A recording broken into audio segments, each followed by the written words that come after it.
Hi అండి, welcome to Raj Vihar cooking channel. ఈరోజు recipe వచ్చేసి బయట మనము ఎక్కువ కాస్ట్ పెట్టుకునే పిజ్జాని ఇంట్లోనే సింపుల్గా తక్కువ కాస్ట్లో టేస్టీగా ఎలా ప్రిపేర్ చేసుకోవాలో చూపిస్తాను. ముందుగా ఒక మిక్సింగ్ బౌల్ తీసుకొని ఇందులో 1 గ్లాస్ వరకు వామ్ వాటర్ అయితే పోసుకుంటున్నాను. కోల్డ్ వాటర్ అయితే దీనికి యూజ్ చేయకూడదండి.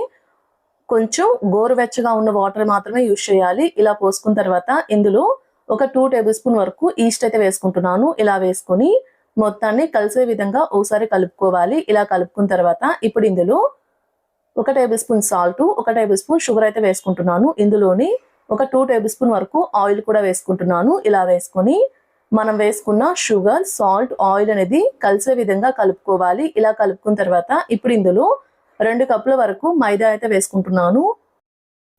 మనం వేసుకున్న మైదా వాటర్ మొత్తంలో కలిసే విధంగా కలుపుకోవాలి. ఇలా ఫస్ట్ స్పూన్తో మొత్తాన్ని కలిసే విధంగా కలుపుకున్న తర్వాత ఇప్పుడు చేత్తోటి పిండి మొత్తాన్ని కలిసే విధంగా కలుపుకోవాలి. ఒకవేళ మీకు పిండి కానీ కొంచెం గట్టిగా అనిపిస్తే ఇంకొంచెం వాటర్ అయినా పోసుకొని కలుపుకోవచ్చు. అదే మీకు పిండి కొంచెం లూజ్గా అనిపిస్తే ఇంకొంచెం మైదాన వేసుకొని కలుపుకోవచ్చు. ఇలా కలుపుకోవాలండి. పిండి అనేది పిండి యొక్క కన్సిస్టెన్సీ అనేది ఈ విధంగా ఉండాలి. ఇలా కలుపుకున్న తర్వాత గాలి అనేది లోపలికి పోకుండా మూతతోటి ఈ విధంగా క్లోజ్ చేసుకొని ఒక 1 అవర్ పాటు పక్కన పెట్టుకోండి. ఒక 1 అవర్ తర్వాత పిండి అయితే మంచిగా పొంగి ఉంటుందండి. చూసారు కదండి, ఇలా పొంగి ఉంటుంది పిండి అయితే.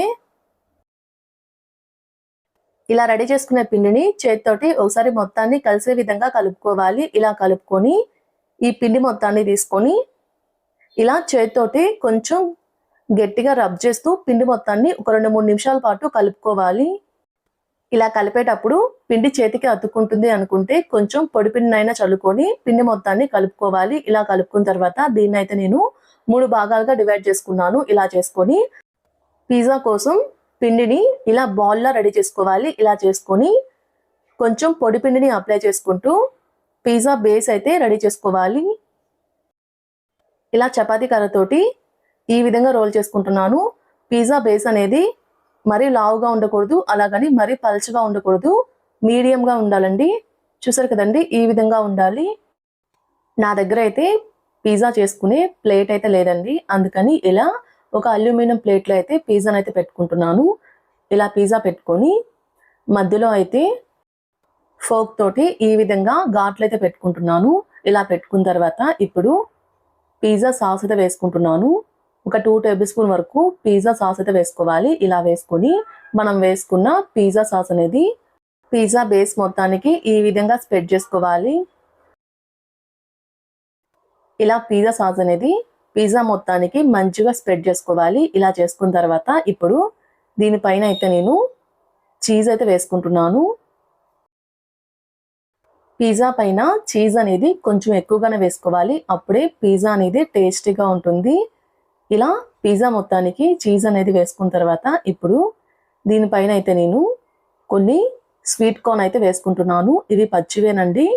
ఇలా స్వీట్ కార్న్ వేసుకున్న తర్వాత ఇప్పుడు దీనిపైన కొన్ని ఆనియన్స్ని కట్ చేసుకొని ఈ విధంగా అయితే పెట్టుకుంటున్నాను. ఇలా ఆనియన్స్ పెట్టుకున్న తర్వాత దీనిపైన కొన్ని క్యాప్సికమ్ అయితే పెట్టుకుంటున్నాను. ఇక్కడ నేను గ్రీన్ క్యాప్సికమ్ని కట్ చేసుకొని పెట్టుకుంటున్నాను. మీరు కావాలనుకుంటే ఎల్లో క్యాప్సికమ్ అయినా యూజ్ చేసుకోవచ్చు. ఇలా కట్ చేసుకున్న ఆనియన్స్, క్యాప్సికమ్ పెట్టుకున్న తర్వాత దీనిపైన కొన్ని రెడ్ చిల్లీ ఫ్లేక్స్ని కొంచెం ఒరిగానో అయితే వేసుకుంటున్నాను. ఇలా వేసుకొని ఇలా రెడీ చేసుకున్న పిజ్జాని అయితే అవెన్లో 200 టెంపరేచర్ దగ్గర ఒక 20 మినిట్స్ పాటు బేక్ చేసుకుంటే పిజ్జా అయితే రెడీ అయిపోతుంది. ఇలా రెడీ చేసుకున్న పిజ్జాని అయితే ఈ విధంగా కట్ చేసుకుంటున్నాను.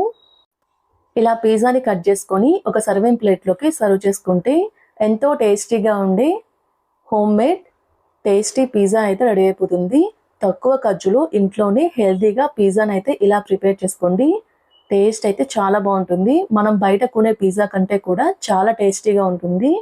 ఇంట్లోనే టేస్టీగా పిజ్జాని ఎలా ప్రిపేర్ చేసుకోవాలో చూసారు కదండి. మీరు కూడా ట్రై చేసి ఎలా వచ్చిందో నాకు కామెంట్ చేయండి. మా వీడియో మీకు నచ్చినట్టయితే లైక్ చేయండి, షేర్ చేయండి, సబ్స్క్రైబ్ చేసుకోండి.